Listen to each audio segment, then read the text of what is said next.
कोई ये नहीं बताता कि मेरी सबसे बड़ी हार मार्केट से नहीं थी, मेरी हार खुद से थी।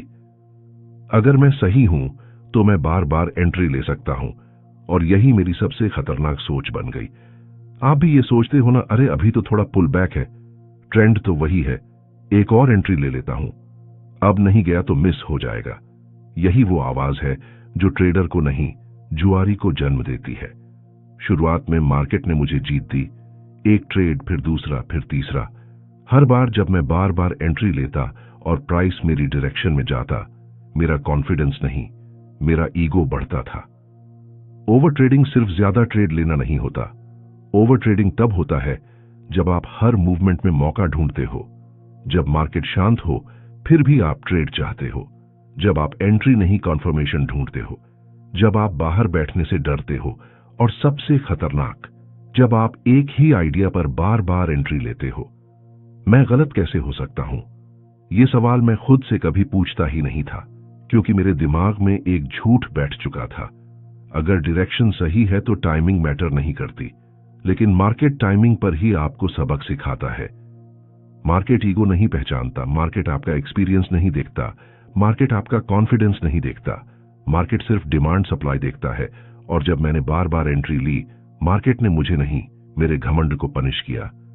बार बार एंट्री लेना एक स्ट्रैटेजी नहीं होती, ये एक इमोशनल रिएक्शन होती है। आप नुकसान से नहीं डरते, आप इस बात से डरते हो कि मैं गलत साबित हो जाऊंगा। सच्चाई जो कोई नहीं बताता, बेस्ट ट्रेडर्स ज्यादा ट्रेड नहीं लेते, हर मूव में नहीं घुसते, बार बार एंट्री नहीं लेते, वो वेट करते हैं, और वेटिंग सबसे पेनफुल स्किल है। बार बार एंट्री लेना क्यों खतरनाक है? क्योंकि आपका रिस्क अनडिफाइंड हो जाता है, आपका स्टॉप लॉस मजाक बन जाता है, आपका दिमाग कंफ्यूज हो जाता है, आपका ईगो कंट्रोल लेने लगता है, और आखिर में आपका अकाउंट आपके खिलाफ हो जाता है। मैंने सोचा था ज्यादा ट्रेड बराबर ज्यादा पैसा, लेकिन मार्केट ने मुझे दिखाया ज्यादा ट्रेड बराबर ज्यादा दर्द। मैं जैसी लिवरमोर हूं, और जिस चीज ने मेरे पैसे नहीं, मेरी सोच खराब की, उसका नाम था ओवर कॉन्फिडेंस से पैदा हुआ ओवर ट्रेडिंग। मार्केट ने मुझे कभी फोर्स नहीं किया कि मैं बार बार ट्रेड लूं, ये काम मैंने खुद किया, क्योंकि मुझे शांत बैठना नहीं आता था। ओवर ट्रेडिंग कोई हैबिट नहीं, एक एडिक्शन है। लोग सोचते हैं कि ओवर ट्रेडिंग मतलब दिन में ज्यादा ट्रेड्स लेना, लेकिन सच्चाई ये है कि ओवर ट्रेडिंग एक मानसिक बीमारी है, एक ऐसा नशा जो धीरे धीरे आपके दिमाग को कन्विंस कर देता है कि अगर मैं स्क्रीन पर हूं तो मुझे ट्रेड लेना ही चाहिए। सबसे खतरनाक ट्रैप यही है कि मार्केट हर दिन मौका देता है।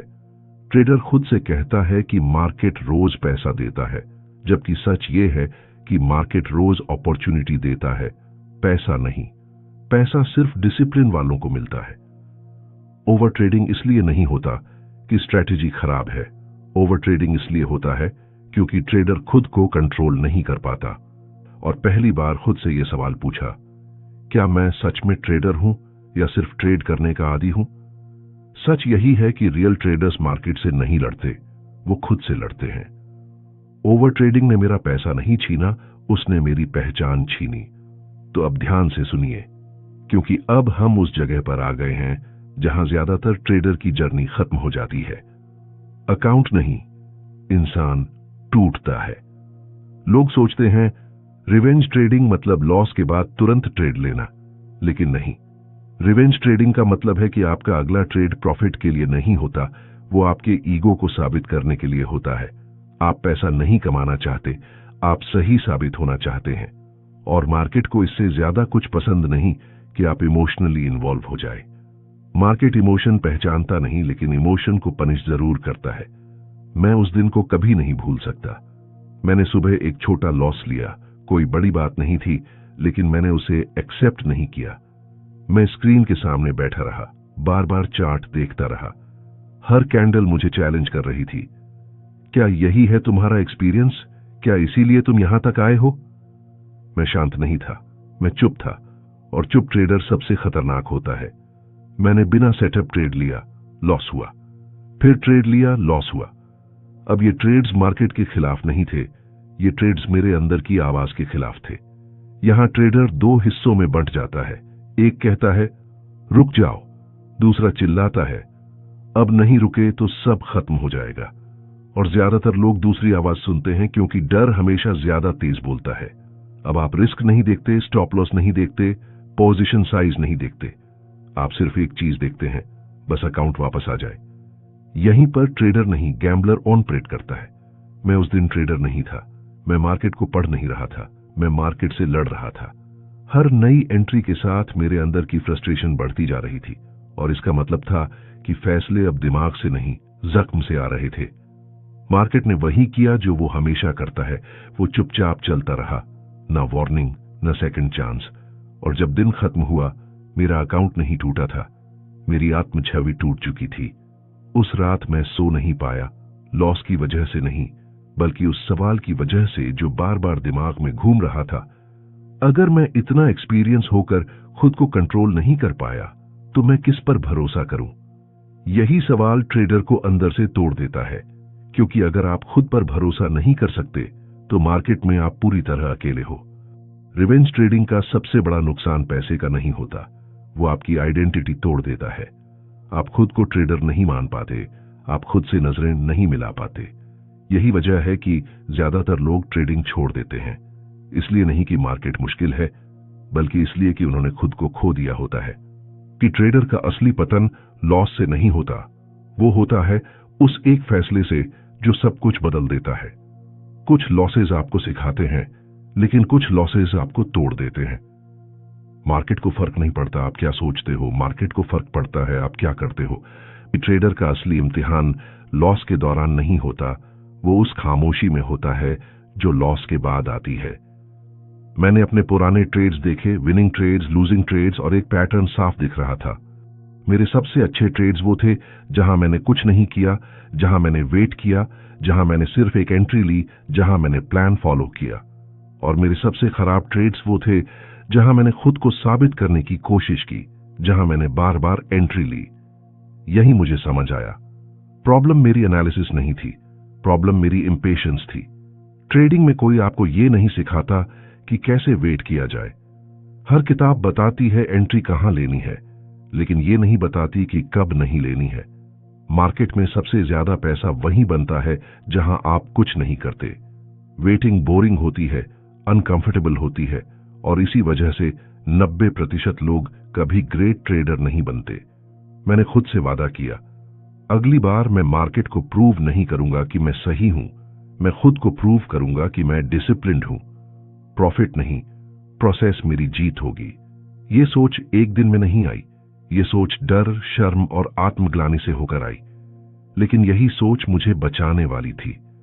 कंट्रोल का मतलब मार्केट को कंट्रोल करना नहीं है, कंट्रोल का मतलब है आप कब ट्रेड नहीं करोगे ये डिसाइड करना। बार बार एंट्री लेना कॉन्फिडेंस नहीं है, वो डर है। डर कि अगर अभी नहीं लिया तो मौका चला जाएगा। लेकिन मार्केट कहीं नहीं जाता, मौके आते जाते रहते हैं। ट्रेडर का काम हर मौके को पकड़ना नहीं है, ट्रेडर का काम है गलत मौके छोड़ देना। मार्केट में मैंने बहुत पैसे कमाए, लेकिन जिस एक नियम ने मुझे जिंदा रखा, उसी नियम ने मुझे ट्रेड करने से रोका। हाँ, ट्रेड करने से रोका, क्योंकि सच ये है, ट्रेडर को मार्केट नहीं मारता, उसे उसकी फ्रीडम मारती है। क्लिक करने की फ्रीडम, एंट्री लेने की फ्रीडम और ज्यादा जोड़ने की फ्रीडम, और वही फ्रीडम ट्रेडर को गुलाम बना देती है। उस दिन मैंने अपने लिए एक नियम लिखा कागज पर। नियम सिंपल था, लेकिन ब्रूटल था। मैं एक आइडिया पर सिर्फ एक ही ट्रेड लूंगा, बस। कोई एवरेजिंग नहीं, कोई री एंट्री नहीं, कोई थोड़ा और जोड़ लेते हैं नहीं। अगर ट्रेड गलत हुआ तो मैं गलत हूं, मार्केट नहीं। ये कोई स्ट्रेटेजी नहीं थी, ये एक ईगो कंट्रोल सिस्टम था, क्योंकि बार बार एंट्री एनालिसिस से नहीं होती, वो ईगो से होती है। इस नियम ने मेरी ट्रेडिंग नहीं बदली, इसने मेरा दिमाग बदला। अब हर ट्रेड से पहले मैं ये नहीं पूछता था कि ये चलेगा या नहीं, मैं ये पूछता था कि अगर ये गलत हुआ तो क्या मैं इसे एक्सेप्ट कर पाऊंगा। अगर जवाब नहीं होता तो ट्रेड नहीं। यही सवाल 90% ट्रेड्स को खत्म कर देता है, और यही उसका मकसद था। लोग डिसिप्लिन को टाइट स्टॉप लॉस समझते हैं, लेकिन डिसिप्लिन का मतलब है अपने सबसे खराब व्यवहार से खुद को रोक पाना। बार बार एंट्री लेना वही सबसे खराब व्यवहार है, क्योंकि वो आपको प्रेजेंट से फ्यूचर में नहीं ले जाता, वो आपको पास्ट की गलती में फंसा देता है। पहले कुछ हफ्ते बहुत मुश्किल थे। मार्केट मेरे सामने चलता रहा, मूव्स आते रहे और मैं कुछ नहीं कर रहा था। अंदर से आवाज आती, देखा अगर फिर एंट्री ली होती तो पैसा बन जाता। लेकिन मैंने खुद को याद दिलाया, मेरा काम पैसा बनाना नहीं है, मेरा काम गलती दोहराना बंद करना है। ये सोच आसान नहीं थी, लेकिन यही सोच मेरी ढाल बनी। धीरे धीरे सब बदलने लगा। मैं कम ट्रेड लेने लगा, लेकिन जब लेता पूरे होश में। लॉस छोटा होने लगा, प्रॉफिट कम फ्रीक्वेंसी में लेकिन ज्यादा क्लैरिटी के साथ आने लगा। सबसे बड़ा बदलाव यह हुआ कि मैं शांत रहने लगा। मार्केट अब मुझे चैलेंज नहीं करता था, मार्केट बस मार्केट था और मैं पहली बार सच में एक ट्रेडर था। ओवर ट्रेडिंग तब मरता है जब आप खुद को यह परमिशन देते हो, अगर मैं आज ट्रेड नहीं करूं तो भी मैं ट्रेडर हूं। ये बात बहुत पावरफुल है, क्योंकि ओवर ट्रेडिंग आपकी सेल्फ वर्थ से जुड़ी होती है। आप खुद को ट्रेड की क्वांटिटी से जज करते हो। मैंने क्वांटिटी छोड़ दी, मैंने क्वालिटी चुनी।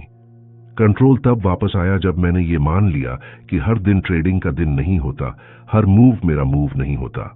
मार्केट मुझे कुछ साबित नहीं करता, मार्केट बस चलता है और मैं तय करता हूं कि कब साथ चलना है। अगर आप यहां तक सुन रहे हो तो अब आप समझ चुके हो, बार बार एंट्री लेना कोई स्किल नहीं है, वो डर है और उस डर को एक नियम से काटा जा सकता है। लेकिन कहानी अभी पूरी नहीं हुई, क्योंकि आखिरी हिस्सा सबसे जरूरी है। मैंने डिसिप्लिन सीख लिया था, लेकिन आखिरी सबक मार्केट ने मुझे ट्रेडिंग छोड़ने के बाद सिखाया। पार्ट 7 में मैं आपको वो सच बताऊंगा जो किताबों में नहीं मिलता, वो सच जो हर ट्रेडर को एक दिन समझ में आता है, या तो बहुत देर से या बहुत महंगा। अगर आप चाहते हो कि ये कहानी आपको बचा ले तो पार्ट 7 मिस मत करना, यही आखिरी हिस्सा है। अगर आप यहां तक सुनते आए हो तो यकीन मानिए, ये कोई नॉर्मल वीडियो नहीं रही, ये एक आईना बन चुकी है। मार्केट ने मुझे अमीर नहीं बनाया, मार्केट ने मुझे पहले तोड़ा फिर इंसान बनाया। यही सच है। लोग मेरी कहानी को प्रॉफिट्स, रिकॉर्ड्स और नंबर्स से जोड़ते हैं, लेकिन कोई ये नहीं पूछता कि उस प्राइस का क्या हुआ जो मैंने चुकाया। एक समय ऐसा आया जब मैंने ट्रेडिंग से कदम पीछे हटा लिए, इसलिए नहीं कि मैं हार गया था, बल्कि इसलिए कि मैं समझ गया था ट्रेडिंग हर किसी के लिए नहीं होती। और ये बात कोई गुरु नहीं बताता, क्योंकि अगर ये सच बता दिया जाए तो भीड़ कम हो जाएगी। मार्केट में जीत स्ट्रेटेजी से नहीं आती, वो आती है आपके अंदर की क्लैरिटी से। आप क्या चाहते हो, एक्साइटमेंट या फ्रीडम? ज्यादातर लोग एक्साइटमेंट चाहते हैं, इसलिए वो बार बार एंट्री लेते हैं, लेकिन एक्साइटमेंट हमेशा महंगी पड़ती है।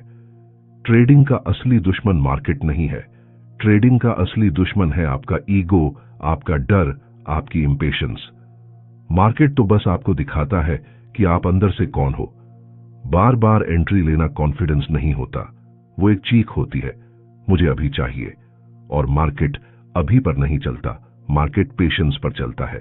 जो लोग मार्केट में लंबा चलते हैं वो स्मार्ट नहीं होते, वो डिसिप्लिन्ड होते हैं। अगर आपको आज एक ही बात याद रखनी है तो ये रखिए, आपका काम हर ट्रेड लेना नहीं है, आपका काम है खुद को बचाना, कैपिटल से पहले माइंड को बचाना। क्योंकि पैसा फिर आ सकता है, लेकिन अगर आप खुद को खो बैठे तो वापस आना बहुत मुश्किल हो जाता है। अब मैं आपसे सीधे बोल रहा हूं, अगर आपने कभी स्क्रीन के सामने खुद को चुप बैठे पाया है, अगर आपने कभी लॉस के बाद अपने आप से नजरें चुराई हैं, अगर आपने कभी ये सोचा है शायद ट्रेडिंग मेरे बस की बात नहीं, तो ध्यान से सुनिए, ये वीकनेस नहीं है, ये मैच्योरिटी की शुरुआत है। ग्रेट ट्रेडर्स मार्केट को नहीं जीतते, वो खुद को जीतते हैं। अगर इस पूरी सीरीज में आपने खुद को कहीं भी पाया है तो इस वीडियो को लाइक या शेयर करने से ज्यादा जरूरी है ये करना, अगली बार जब चार्ट खुले तो खुद से पूछना, क्या मैं ट्रेड लेने आया हूं या खुद को साबित करने? अगर जवाब दूसरा है तो मत लेना। यही डिसिप्लिन है, यही मैच्योरिटी है, यही सर्वाइवल है। अगर आप चाहते हो ऐसी और सच्ची बिना शुगर कोटिंग वाली ट्रेडिंग स्टोरीज, तो इस चैनल को सब्सक्राइब करो। यहां इंडिकेटर नहीं मिलेंगे, यहां शॉर्टकट्स नहीं मिलेंगे, यहां सिर्फ वो सच मिलेगा जो आपको जिंदा रखे। मार्केट आपको रोज मौका देगा, लेकिन हर मौके को लेना आपका काम नहीं है। कभी कभी सबसे प्रॉफिटेबल ट्रेड वो होता है जो आप लेते ही नहीं। याद रखिए, मार्केट हमेशा रहेगा, सवाल सिर्फ ये है, क्या आप रहोगे?